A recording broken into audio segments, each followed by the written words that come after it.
말씀의 제목은 복 많이 받으세요에 대해서입니다. 일본 여행하면서 일본 편의점이나 또 호텔에서 동남아 특히 네팔 사람들을 이번에 많이 봤습니다. 여기에 대해서 이제 아는 형과 이것저것 이야기를 나눴었는데요. 그 형이 그러더라고요. 형도 얼마 전에 일본에 갔다 오고 나서 자기도 보니까 일본에 일할 사람이 없어서 그 일할 사람들을 이렇게 동남아 사람들을 통해서 채우고 있다라는 그런 이야기가 있었습니다.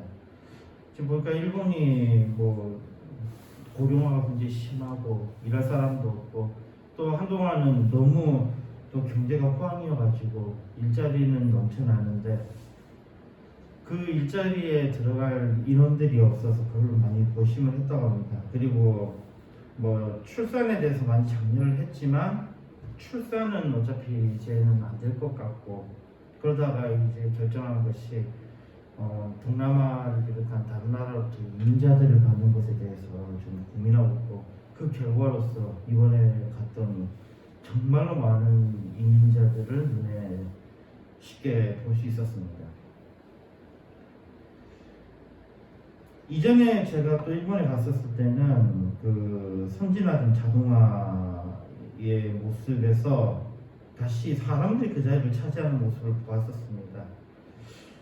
다시 사람들이 그 자리를 차지했던 거는요, 노인 인구가 증가하면서 또 일본 하면은 아날로그 굉장히 유명하잖아요. 그 디지털 방식이 좀 굉장히 익숙하지 않은 사람들이 잔뜩 있어서 이들에게 이걸 강요할 수가 없으니 사람이 다시 그 자리에 들어가서 일하려고 했던 그런 모습을 봤었습니다.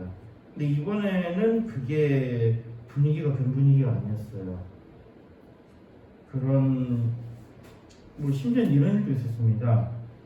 음식점에서 음식을 먹고 난 다음에 돈을 지불하려고 하니까 돈을 안 받겠다는 거야. 돈은 안 된다는 거야. 그럼 어떻게 지불할 수 있냐 했더니 카드만 된다는 겁니다. 뭐 저도 다른 곳에서 이렇게 있다가 급히 전화를 받고 카드만 된다고 해서 또 그 상점을 제가 직접 찾아가서 카드로 이제 제가 계산을 하고 물어봤죠. 여기는 지금 대부분이었더니 대부분의 고급 음식점들은 카드를 받는다고 하네요. 지금은요, 고급 음식점들은. 그러니까 저는 뭐 고급 음식점에 갈 일이 없어서 이때까지 모르고 있었는데 그 지역에 보니까 전부 다 잘 사는 사람들만 있는 곳이고 거기 사람들은 이렇게 지갑을 들고 다니는 그런 형태가 아닌 거예요. 즉 이 이야기는 디지털에서 멀어지면 이제는 생존까지 위협을 받는다는 겁니다. 단순하게 나는 지금 살아가는 것에 대해서 잘 몰라 이렇게 할 문제가 아니라는 거예요. 그런 거 뭐 때문에 배우냐 이렇게 했던 그 사람이 기억 당한 거예요. 카드는 카드밖에 안 된다라는 거. 돈이면 되지라고 했던 그 사람이 당한 겁니다. 역시 일본이더라고요. 불과 몇 년 전까지만 해도 우리나라가 일본은 아날로그에서 못 벗어나는 굉장히 후진국의 모습으로 우리가 굉장히 그 나라를 비아냥거렸는데 딱 그 코로나 시기를 겪고 디지털로 전환했더니 정말로 급격하게 디지털로 전환이 됐더라고요. 그러니까 그게 가지고 있던 원래 그 인프라 그들이 가지고 있던 그 능력들이 한꺼번에 바로 발산이 되더라고요. 그러면서 우리보다도 카드가 더 발달된 게 우리는 카드를 하면은 카드를 집어넣어야 되거든요. 카드를 집어넣으면 긁어야 된단 말이에요. 거기는 그냥 카드를 살짝 가까이만 갖다 대면은 바로 결제가 되는 그 시스템으로. 그러니까 우리나라로 치면 우리나라는 여전히 그 삼성페이 같이 갖다 이렇게 카드기에 갖다 대야만이 되는 그런 거였는데 일본은 애플페이와 같이 바로 가까이만 살짝 갖다 대고 상대방에게 그 핸드폰을 주지 않아도 지불할 수 있는 그런 방식으로 바뀌어 있더라고요. 우리보다 확실하게 앞선 모습에서 굉장히 놀랐습니다. 그리고 이제 나리타 공항에서 이렇게 나올 때예요. 굉장히 또 놀란 것은요. 들어갈 때 입국 심사관이 있었습니다. 입국 심사관이 있어서 그냥 처리하고 갔는데 입국 심사관 가기 전에도 이미 자동화 기기를 통해서 먼저 등록하고 입국 심사관한테는 QR코드 보여주고 뭐 이렇게 다 했는데 나올 때는 출국대에 심사관이 한 명도 없는 거예요. 전부 다 자동화되어 있는 거예요. 전부 다. 거기서 한번 또 놀랐습니다. 이게 너무 심각한 자동화. 그러면 그 앞에 있던 그 수많은 이제 공무원들이 원래 그 일을 담당하고 있었을 텐데 그 공무원들 자리에 전부 기계가 갔으니까 그만큼의 사람이 필요 없는 거라는 겁니다. 거기서 한번 굉장히 섬찟했습니다. 이렇게 사람이 필요 없을 수 있구나. 게다가 이런 거예요. 사람 앞에 서면 왠지 이 사람이 시비 걸고 이러면 어쩔 수 없잖아요. 근데 기계가 하니까 너무 마음이 편한 거예요. 아무런 문제만 없으면 되는 거잖아요. 이러다 보면 나중에 재판도 이제 판사한테 안 가도 되겠다 싶은 거예요. 왜냐하면 판사는 개인적인 감정이 들어가잖아요. 근데 그냥 자동화를 통해서 하게 되면은 이때까지의 판결 내용과 그 사람이 지었던 죄와 정상 참작 요인들 체크하고 그러면 판결이 아주 간단하게 나올 거예요. 이게 앞으로의 미래가 그 공항에서 하나가 딱 보이는 거예요. 이게 우리나라가 참 일본에 뭐 이렇게 좀 뒤처진다라는 생각을 하고 있었지만 그 일본의 그 저력이 정말 무서웠습니다. 그러고 다음에 우리나라에 들어왔는데 우리나라도 많은 부분이 자동화돼 있기는 뭐 사실은 마찬가지였습니다. 그러다 보니까 이제 인간의 자리가 진짜 필요 없는 것 같습니다. 좀 있으면 이제 인공지능, 로봇, 이 자동화 기기들로 통해서 정말 많은 사람들이 일자리 있지 않을까 생각합니다. 그런데 또 이렇게 하는 데는 이유가 있죠. 이런 것들을 자꾸 만든 사람들은 일할 사람이 없다는 겁니다. 아까 이야기했잖아요. 일본에서는 일할 사람이 없어서 동남아 사람들을 불러서 그 사람들한테 지금 시키고 있다고 했잖아요. 일본 출산율이 지금 보니까 1.26이더라고요. 1.26. 1.26이면 100명의 사람, 그러니까 100명의 남자와 100명의 여자가 만나서 결혼을 하면은 이제 그들에 의해서 나오는 숫자가 이제 126명? 뭐 이 정도 되는 거죠. 126명. 그러니까 200명이 126명이 되는 겁니다. 그러니까 그만큼의 사람들, 뭐 200명 중에서 74명이 날아가는 거잖아요. 74명이 없어지니까 그 자리를 메꾸려고 하다 보니 이런 게 필요하다라는데, 그러면 변화가 생겼어요. 한국은 어떻게 변할까요? 한국은 출산율이 0.7입니다. 0.7이니까요. 그냥 쉽게 생각하면 200명이 딱 이렇게 결혼을 합니다. 200명이 결혼을 하면은 아이가 얼마가 나오는 거예요? 200명 하면은 0.7이니까 70명이 아이가 되는 거죠. 70명이 아이가 됩니다. 그러면은 우리는 한 세대가 내려가면 130명이 날아가요. 그럼 70명 중에서 거의 반반이 또 여자, 남자라고 치면 35명씩이잖아요. 당장에 아이는 숫자는 얼마나 줄어드는 겁니까? 2명? 뭐 이 정도로 되는 거죠. 우리나라의 인구 감소율은 당장에 30년만 지나면 거의 소멸수준이 되어버려요. 소멸수준이 되어버립니다. 이 진짜 어마어마한 수치입니다. 우리나라도 일본과 같은 추이라고 하지만 우리는 일본보다 더 심한 것 같습니다. 그러니 인공지능 로봇이 받들을 수밖에 없는 이유인 것 같습니다. 이 출산율의 감소는 단순하게 우리나라, 일본의 문제만은 아니죠. 중국도 보니까요. 중국도 1.5 근방인데 어떤 데이터를 보니까 일본보다 더 출산율이 낮더라고요. 중국이. 거기서 또 한 번 놀랐습니다. 중국은 지금 고령화가 엄청 심해요. 중국도 한 2, 3년, 10년, 20년 뒤에 중국은 그냥 인구가 팍 없어질 거예요. 갑작스럽게. 굉장히 데이터를 보니까 그렇고, 아프리카는 보면 아프리카 진짜 애들 많이 낳잖아요. 근데 지금 보니까 아프리카도 몇 년 전에 보니까 7이더라고요. 7. 그러니까는 2명이 결합하면은 7명의 자녀가 나오는 거예요. 근데 이것도 지금 보니까 아프리카도 지금 4로 감소했어요. 2명이 결합하면 4명이 나오는 거예요. 아프리카마저도 이래요. 이 도시화를 통해서 많은 일자리가 필요하게 되는데 여기에 지금 인구가 그만큼 받쳐주지 못하는 거예요. 거기다가 또 이 인건비라는 건 정말 무시무시했어요. 이건 한 번 올라가면 절대 내려가는 법이 없습니다. 인건비 올라가면 그냥 물가는 당연히 오른다고 봐야 돼요. 그러니까 지금까지 보수 측에서는 자꾸 인건비를 안 올리려고 그렇게 노력했던 것 같습니다. 저도 이제서야 와서 살펴보기 정신을 차리고 보니까 인건비를 올려야 된다라고 하는 게 얼마나 이게 무서운 이야기인지 이제야 알겠네요. 왜 그러냐면 인건비 올리면 분명히 노동자들의 그 질은 높아질 거라고 우리가 착각을 합니다. 근데 더 큰 거는 인간이 얼마나 추악하고 나쁘다라는 걸 우리가 까먹은 거예요. 노동자들 인건비를 올려주면은 위에 사람들은 어떡합니까? 더 올리는 거예요. 더 올리는 거예요. 격차가 더 벌어지는 거예요. 그러니까 인건비를 올리는 게 이렇게 무서운 겁니다.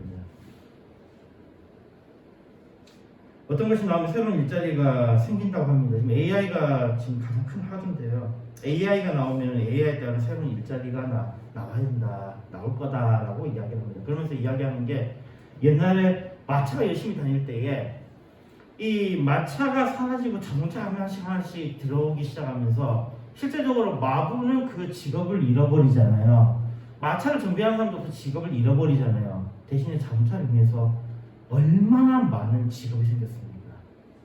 그러니까 새로운 일자리가 다시 대체될 거다 하면서 당장에 지금 이야기하는 것은 AI가 들어오면서 AI에게 질문하는 프롬프트 엔지니어가 앞으로는 각광을 받을 거다 그러는데 지금 AI는 그 수준이 아니에요.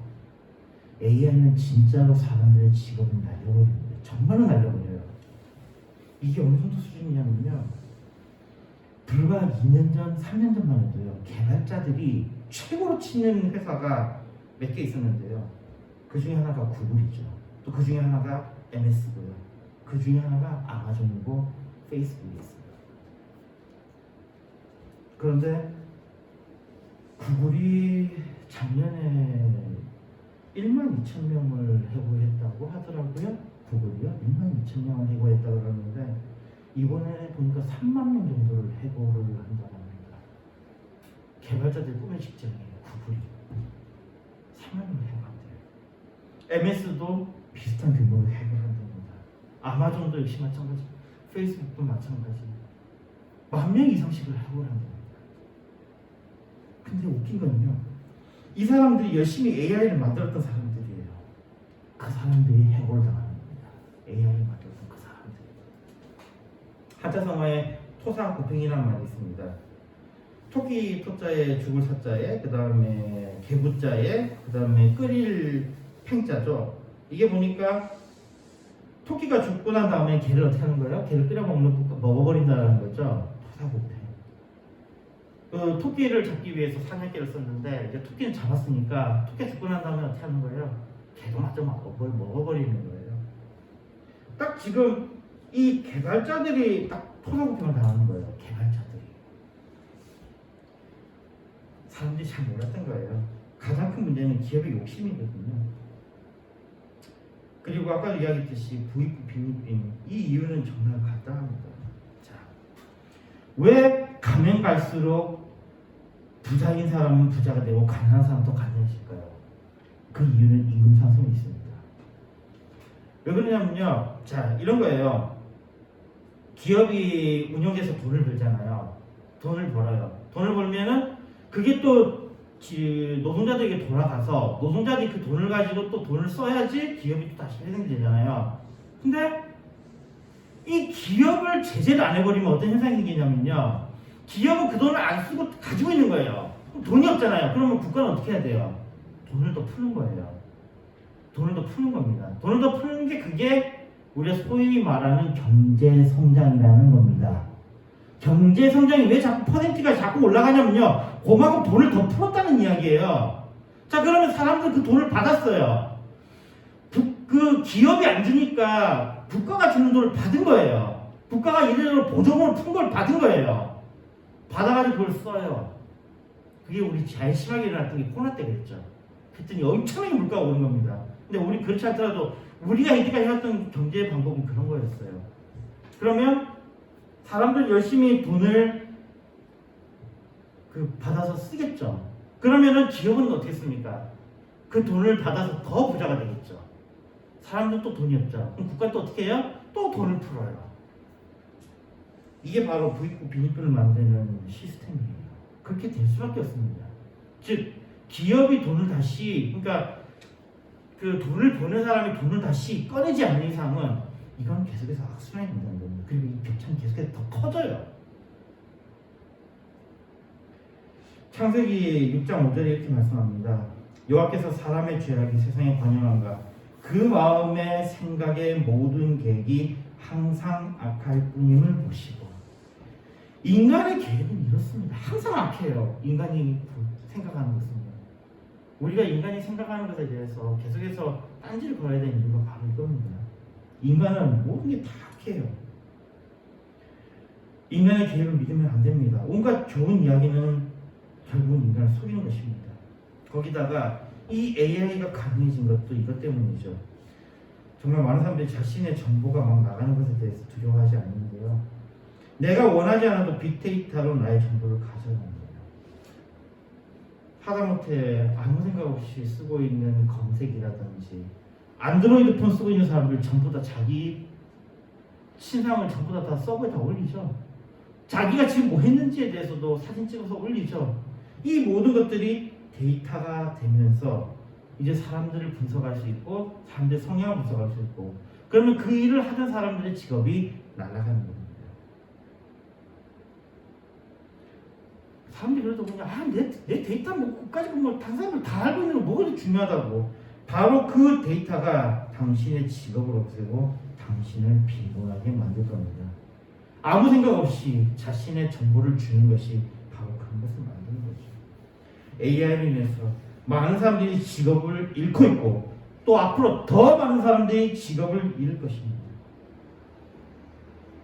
최근에 아주 재미있는 강의를 하나 봤습니다. 시카고 대학 교수님이 나와서 일이 강의하시더군요. AI의 무서움에 대해서 막 말씀을 하시더라고요. 그러면서 개발자들한테 그 이야기를 하는 거예요. 개발자들에게 야 니네들 머리 좋잖아. AI를 속여. 무슨 이야기냐면요. 개 사진이 있는데 이 개가 고양이인 것처럼 만들라는 거예요. 그러면 AI는 이걸 학습할 때 그 고양이인 것 같은 그런 개를 학습하게 되겠죠. 그러면 AI가 나중에 여기에 대한 답을 낼 때에 고양이를 끄집어낼 수 있죠. 그럼 사람들은 뭐가 되겠어요? 이 AI를 믿겠어요? 믿지 않겠어요? 믿지 않겠죠. 나에 대한 정보도 어떻게 해요? 가짜로 올리라는 거예요. 가짜는 뭐예요? 그러면 AI가 어떻게 되는 거예요? 틀린다라는 거죠. 사람들에게 AI에 대한 신뢰를 잃게 만들어야지 우리가 살 수 있다는 아주 재미있는 제안 하시더라고요. 개발자들에게 AI를 이제는 해킹하라고 하시다. 상당히 흥미로운 강의였습니다. 그 강의 들으면서 상당히 고개가 끄덕여졌던 게 AI가 제대로 학습이 안 되게 만들어버리면 그러니까 무슨 이야기냐면 AI를 만드는 사람들은 더 돈을 많이 투자해야 돼요. 왜요? 제대로 된 학습을 하지 않으면 AI가 엉뚱한 답을 하거든요. 그러니까 학습하는데 그 자료에 엄청난 돈을 투입한단 말이에요. 아까 이 해고했던 사람들도 바로 그 돈을 마련하기 위해서예요. 그 돈을 마련하기 위해서 이 해고를 했는데 자꾸 이렇게 엉터리 정보를 계속해서 AI에게 던져주게 우리가 행동을 해버리면 AI를 하던 사람도 어떻게 되는 거예요? 이걸 포기할 수밖에 없게 만드는 거죠. 그런 아주 흥미로운 제안을 하셨고 근데 제가 보기에도요 이게 너무 심하다 보면은 사람들이 그렇게 할 것 같아요. 너무 심하다 했을 때는요. 게다가 그 MS나 구글이나 이런 데는 몰랐어요. 지금은 이들이 전혀 생각지 못한 바로 그 자신들이 잘랐던 사람들 그 사람들이 뭐예요? 개발자들이거든요. 그들이 과연 가만히 있을까요? 아주 흥미로운 그 강의였었습니다. AI를 못 쓰게 만들자. 거친 정보를 흘려버리자.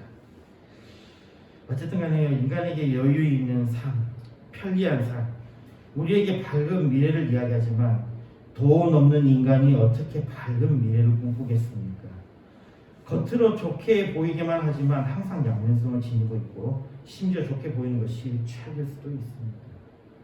이런 분위기 가운데 2024년 새해를 맞이하는 우리는 새해 인사를 새해 복 많이 받으세요라고 합니다.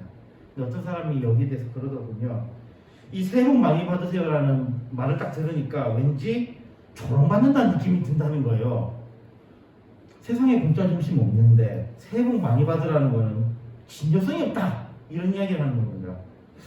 복을 받기 위해서는 반드시 뭐가 있어야 됩니까? 고난과 고통이 있어야 합니다. 그렇다면 새해 복 많이 받으세요라는 말은 올해 엄청나게 고생하세요라는 말이라는 거죠. 진짜 자기를 비아냥거린다는 그런 느낌이 드는 거죠. 실제로 그래요. 사랑이라는 단어 우리 잘 알겠습니까? 이 사랑이라는 단어의 원래 의미가 뭐라 그랬죠? 원래 의미가 부족함을 채우기 위한 욕망이었다고 했습니다. 욕구라고 했어요. 사랑이란 부족함을 채우는 거. 이게 부족해야지 그게 필요한 거거든요. 행복을 느끼는 것도 부족해야지, 고난이 있어야지만이 반드시 고난이 있어야만 행복이 있다라는 겁니다. 어떤 것이 부족할 때 그것에 대해서 가장 잘 인식한다고 했습니다. 복 많이 받으라고 한다라는 것은 그 이야기는 복이 없다라는 이야기겠죠. 복이 없다라는 얘기겠죠. 행복지수가 높은 나라를 찾아보니까요. 1위가 핀란드, 2위가 덴마크, 3위가 스위스, 4위가 아이슬란드, 대부분가 전부 다 북유럽이에요. 북유럽 하면 사람들이 가지고 있는 생각이 있잖아요. 복지가 아주 잘 돼 있고 남자 여자가 평등하며 여유롭고 안락하고 세금은 높고 그런 이야기 하잖아요. 행복을 인식하면 행복하지 않다는 반증입니다. 행복 지수가 높은 나라는 행복하지 않다는 얘기예요. 오히려 이야기를 하고 싶은 겁니다. 사람들은 그 나라가 행복할 거라고 생각하는데 그 나라가 행복하지 않다는 이야기를 하고 싶은 거예요. 실제로 한번 볼까요? 실제 모습은요. 핀란드요. 아주 지독한 가장 강력한 인종차별 국가입니다. 핀란드가요. 우리 그거 말고도 저 노르웨이식 뭐 그런 거 그때 봤죠. 뭐 그것도 북유럽에는 친구가 와도 뭐예요? 밥 같이 안 먹고 친구는 내비두고 지 혼자 가서 밥 먹고 와가지고 논다는 거. 걔네들이 그런 애들이에요. 얘네들은요 자랑일에 대해서는 정말 누가 저거 가져오잖아요. 그럼 그 사람을 완전히 나쁜 놈을 만들고 그 자리에서 박살을 내야만이 직성이 풀리는 사람들이에요. 또 이 보니까 비교적 높은 나라로 유럽 국가들 또 일본도 이렇게 포함되어 있더라고요. 자, 프랑스 보면은 이런 거 이야기 많이 하죠. 특히 우리나라 학벌에 대해서 막 비판하는 사람들이 그래요. 프랑스 가보면 파리에는 뭐 파리 1대야, 파리 2대야, 파리 3대야 이런 식으로 해가지고 거기는 차별 같은 거 없고 웃긴 소리 하지 마세요. 파리 사람들요 차별 엄청 심합니다. 여기요 학력 정말로 짱입니다. 거기 학벌로 사람들 차별하는 것은 프랑스 사람, 둘째 사람, 서로 사람입니다. 절대 여기 이런 평등이 없어요. 우리는 맨날 거짓말만 듣고 온 거예요. 인간이 사는 곳이 그런 게 있다고요? 평등에 대해서 이야기하는 사람들은 뭐가 없는 거예요? 평등이 없다는 이야기입니다. 우리가 지금 알고 있는 그 평등의 나라들은 평등이 가장 없는 나라들이에요. 우리가 알고 있는 행복이 가장 행복하다는 나라가 행복하지 않은 나라라는 겁니다. 실질적으로 역사적으로 봤어도요. 북유럽 국가들이 왜 그렇게 행복 지수가 높으냐? 행복하지 않기 때문이에요. 이들은 그들의 삶이 엄청 촉박하거든요. 거기서 이들은 살아남아야 했어요. 그러니까 자기는 스스로가 우리는 행복하다 이렇게 살아온 거예요. 이 북유럽 사람들이 얼마나 웃기냐면요. 우리는 사람 차별 안 해 하면서 가장 강력한 차별하는 나라가 바로 이 나라들이라는 거예요. 실제적으로 이 잘 사는 나라들, 행복지수가 높다는 나라들은요. 남이 잘 되는 거 보면 어떻게 하죠? 남이 잘 되는 거 보고 박수치고 부러워하는 게 아니라 어떻게 하는 거예요? 이 나라들은 같이 끌어내리는 거예요. 자기 수준을 끌어내리려는 겁니다. 또 행복하다는 나라도 봅시다. 인도네시아, 태국 등 동남아 국가들이 그렇습니다. 진짜 행복한 겁니까? 그 나라들이 사람들이 굶어 죽고 있는데요. 전쟁 승리하고 있는 거예요. 거기에 비하면요. 한국은 행복지수가 굉장히 낮은 나라로 평가되고 있습니다. 이게 뭘 반증하는 걸까요? 우리나라 행복지수가 낮은 나라 뭘 반증하는 겁니까? 이 나라 좋은 나라라는 거예요. 행복하다는 겁니다. 이 나라가 진짜 반증적이죠. 우리 한국에 살면서 한국이 그렇게 이상하다고 안 느꼈잖아요. 우리는 항상 행복지수에서 밀려나잖아요. 근데 우리나라 사람들 어때요? 잘 살잖아요. 어쩌면 우리나라가 더 잘 사는 나라일 수도 있습니다. 그럼에도 짚고 넘어가야 할 것은요. 이 심각한 경쟁의 나라. 물론 우리가 일본만 하겠습니까? 우리가 미국만 하겠습니까? 심각한 경쟁이 있는 나라라고 하지만 그렇겠습니까? 그럼에도 불구하고 우리나라 아주 경쟁이 심한 나라죠. 최고가 되면 행복하다. 이런 착각이 빠져 있습니다. 전도서 1장 11절에 말씀합니다. 헛된 것을 더하게 하는 많은 일이 있나니 사람에게 무엇이 유익하냐. 최고가 되면 우울해진다고 합니다. 계속해서 좋은 성적을 유지해야 되고 좋은 상태를 유지해야 되니까 자신을 도전해오는 사람들에 대해서 항상 방어해야 되니까 그것 때문에 지치고 힘들고 우울해진다는 거예요. 바로 최고가 되는 순간 바로 그 자리가 자신의 지옥이 되는 겁니다. 최고가 되는 순간 바로 거기가 자신의 무덤이 되는 거예요. 정말 지독한 경쟁이 무엇입니다. 가장 위험한 상태가 바로 이것입니다. 근데 더 위험한 상태가 뭔지 압니까? 그럼에도 불구하고 모든 것이 뜻대로 될 때가 사실은 더 위험할 때입니다. 2022년이 우리에게는 진짜 그럴 때였어요. 그때 배달음식 때문에 라이더들이 엄청난 돈을 벌고 있었던 때였죠. 그때요, 코로나 때라고 사람들이 막 아무리 그래도 그때 입자리가 넘쳐났어요. 그때 주식요? 주식이 진짜 고공행진했습니다. 그때 주식 투자하는 사람들은 바보로 갈 정도로요. 계속 주식이 오르고 있었어요. 그때 코인요? 코인도 엄청나게 올랐습니다. 그래서 수많은 부자들의 전설이 우리에게 들려지고 있죠. 나는 아닌데 누구는 따따라는 그런 전설이 들려오잖아요. 그때 개발자들 몸값요? 정말로 엄청났습니다. 개발자들이 이렇게 몸값이 높아지고 있을 때 자기들을 자를 AI를 만들고 있었다는 생각을 전혀 못하고 있었던 거예요. 자기들은 그 AI를 개발해서 사람에게 편의를 제공하겠다 했더니 사람들의 편의가 아니라 결국 뭐예요? 자기가 잘린 거예요. 그게 지금의 결과고요. 어쨌든 그때 최고가 됐다. 그때 사람들이 가장 위험할 때였다는 거예요. 자신의 뜻대로 될 때에 하늘을 찌르는 자만이 바로 2023년부터 주식이 폭락하고 코인이 폭락하고 부동산도 폭락합니다. 2024년요 마찬가지 폭락이 될 겁니다. 2025년요 마찬가지로 폭락이 될 겁니다. 근데 그때 사람들요 자신이 잘나서 그랬다고 착각하는 거예요. 그때 돈 많이 벌었던 사람들요 지금 이 폭락장에서 지금 굉장히 괴로워하고 있죠. 가장 중요한 자신이 얼마나 약한지 얼마나 보잘것없는지에 대해서 그들이 잃어버렸다고 합니다. 자신이 누구인지를 망각할 때 떨어지는 것은 시간이 됩니다. 복 많이 받으세요. 여기에 대해서 다시 생각해 봅시다. 복은 상대적인 개념입니다. 불행이 있어야 행복한 것입니다. 더 행복하고 싶다고 한다면 방법은 간단합니다. 더 불행해지면 됩니다. 더 불행해지면 더 행복해질 수 있습니다. 그러니까 새해 복 많이 받으세요라는 것은 저주입니다. 복 많이 받으라는 것은 그만큼의 실험과 역경이 있어야 합니다. 복에 욕심을 내는 사람은 반드시 불행의 길을 갑니다. 영어에도 있습니다. No pain, no gain. 고통 없이는 얻는 것이 없다. 복 받기 위해서는 반드시 뭔가를 해야 합니다. 그렇다면 우리는 복을 받지 말아야 합니다. 오늘 우리가 읽은 본문 말씀 중에서 복 받을 자에 대해서 검토해 봅시다. 그때의 임금이 그 오른편에 있는 자들에게 이르되 내 아버지께 복받을 자들이여 나와 창세부터 너희를 위하여 예비된 나라를 상속하라.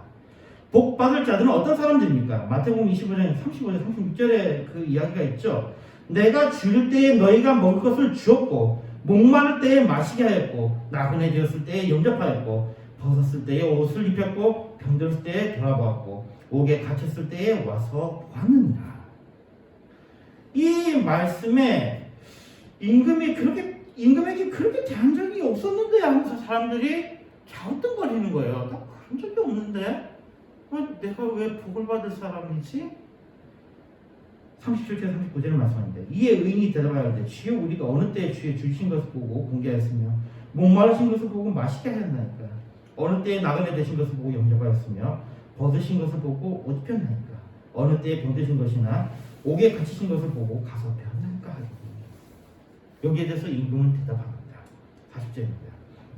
임금이 대답하여 가로되 내가 진실로 너희에게 이르노니 너희가 여기 내 형제 중에 지극히 작은 자 하나에게 한 것이 곧 내게 한 것이니라 하시고, 내 아버지께 복받을 자들은 지극히 작은 자 하나라도 돌보는 자라는 것입니다. 기독교를 이용한 정말 나쁜 통치자들은 자신이 통치하지 않더라도 모든 것을 다 아시는 하나님을 이용해서 자신들의 통치 이념으로 삼았던 사람들이 꽤 있습니다. 그렇습니다. 분명히 그런 점이 있어 보입니다. 하나님께서는요 다 아신 것 같아 보여요. 이 의인들도 자기들이 임금에게 직접 한 게 아닌데 자기가 그냥 작은 자들을 돌봤을 뿐인데 이걸 가지고 복받을 자들이라는 거예요. 자기는 정말 큰 그런 어려움을 겪으면서 그렇게 복받으려고 한 게 아닌데 정말 자기가 가진 건 작은 건 나눠주고 그랬는데 그들에 대해서 복받을 자들이라고 그러니까 너무 우아한 거죠. 그럼에도 임금을 대접하려고 의도한 것이 아닌데 정말로 작은 선을 베풀었는데 그들에게 복을 주신다는 것입니다. 그리고 우리는 말씀을 통해서 압니다. 그 지극히 작은 자가 누구입니까? 우리 주변에 약한 자들, 바로 고아와 과부와 나그네로 비유되는 사람들을 포함하지만 바로 그 지극히 작은 자로 가장 낮은 자의 모습으로 오신 가장 위대한 예수 그리스도 우리의 구주시라는 것입니다. 바로 그 작은 자가 우리의 구주 예수 그리스도이신 것입니다. 복은 그냥 받는 것이 아닙니다. 주님을 영접하는 자가 받는 것입니다. 작은 자를 돌보는 자가 받는 것입니다. 더 나아가 우리는 반드시 복을 받아야 할 존재입니다. 요한복음 8장 34절에 말씀합니다. 예수께서 대답하시되 진실로 진실로 너에게 이르노니 죄를 범하는 자마다 죄의 종이라. 죄를 범하는 자마다 죄의 종이라고 했는데 로마서 3장 23절에 말씀합니다. 모든 사람이 죄를 범하였음에 하나님의 영광에 이르지 못하더니 모든 사람이 누구도 예외 없이 죄로 인해 죽었기 때문에 우리는 반드시 복을 받아야 합니다. 로마서 6장 23절에 말씀합니다. 죄의 썩은 사망이요 하나님의 은사는 그리스도 예수 우리 주 안에 있는 영생이니라. 죄의 값은 죽임이기 때문에 우리는 반드시 삶을 얻어야 합니다. 우리는 이미 비참한 가운데 있습니다. 죽음의 비참한 가운데 있기에 우리는 복을 받아야 합니다. 반드시 영생을 얻어야 합니다. 우리는 복을 받아야 합니다. 그 이유는 우리는 이미 저주 아래 있기 때문에 죄의 저주 아래 있기 때문입니다. 갈라디아서 3장 13절에 말씀합니다.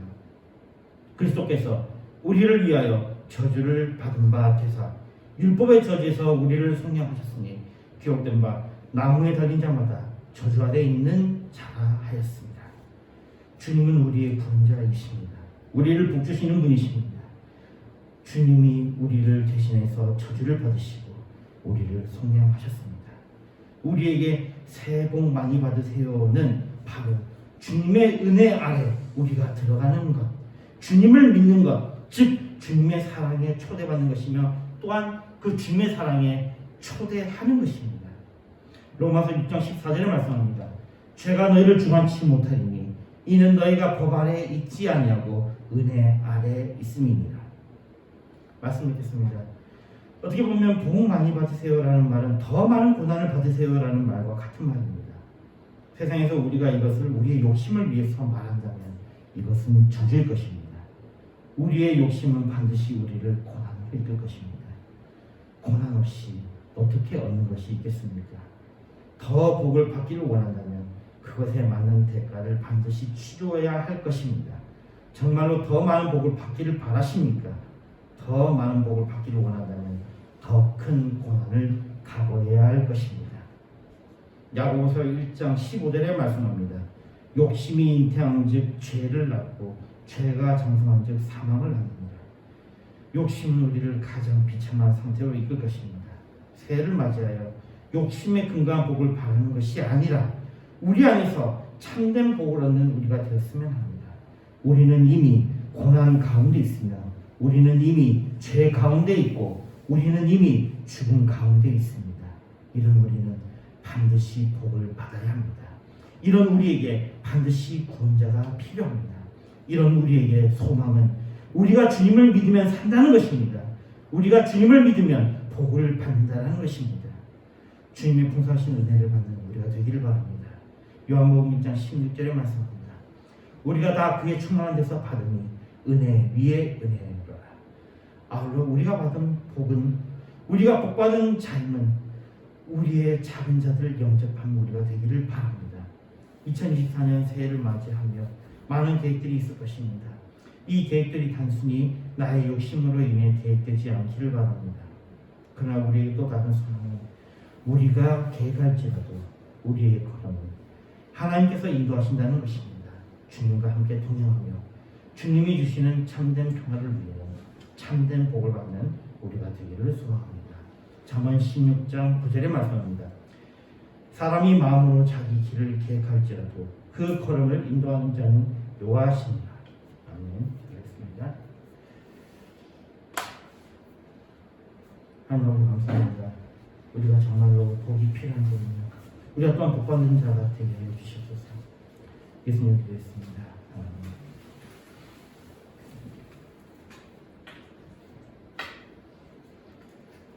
전거 338장 보면서 준비하신 한 말씀이었습니다.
보혈로 그해 주시니 그 사랑하게 내 죄를 씻기 위하여 피 흘려 주시니 고백의 하는 마음으로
기도하겠습니다. 세상을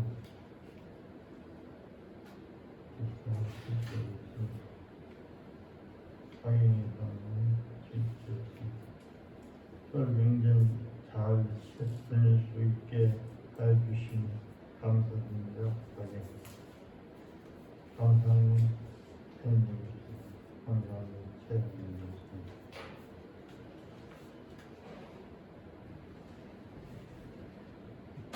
좋으신 하나님을 또 은혜롭게 해주셔서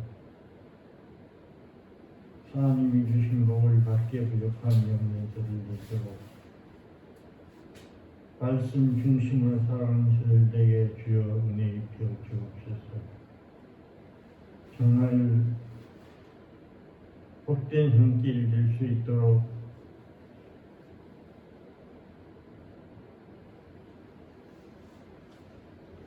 없는 자, 병든 자, 어려움 당한 자들 도울 수 있는 저들 되도록 도와주시고 근본적으로 예수 믿고 구원받는 죄사함을 받는 이 축복 있게 하여 주시옵소서. 아버지 하나님, 이 시간에 실제로 감사하고 주의 정금으로 쓰였습니다. 손길마다 주님이 은혜 있게 해주시고 그 손길이 복된 손길이 되게 하시며 은혜가 넘치는 삶이 되도록 주여 인도하게 하여 주옵소서. 예수님의 이름으로 기도드리옵나이다. 아멘. 사도행전 3장입니다.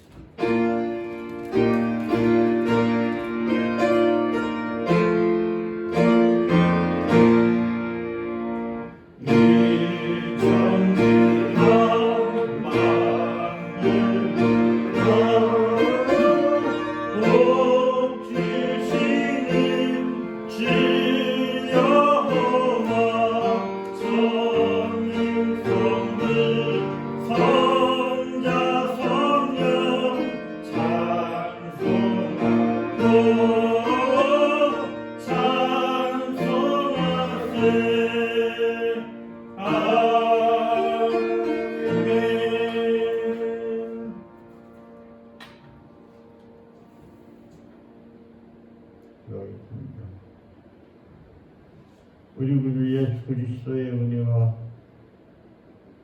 그 크신 하나님의 사랑과 성령님의 교통하심이 오늘 예배하는 무경교회 성도들 모두 위에와 가정 위에와 하느님 위에 전 세계 예배드린 자들 머리 위에와 가정 위에와 하느님 위에 앞으로 전도받아서 구원받을 자들 머리 위에와 가정 위에와 하느님 위에 이제부터 영원토록 항상 함께 있을지어다. 아멘.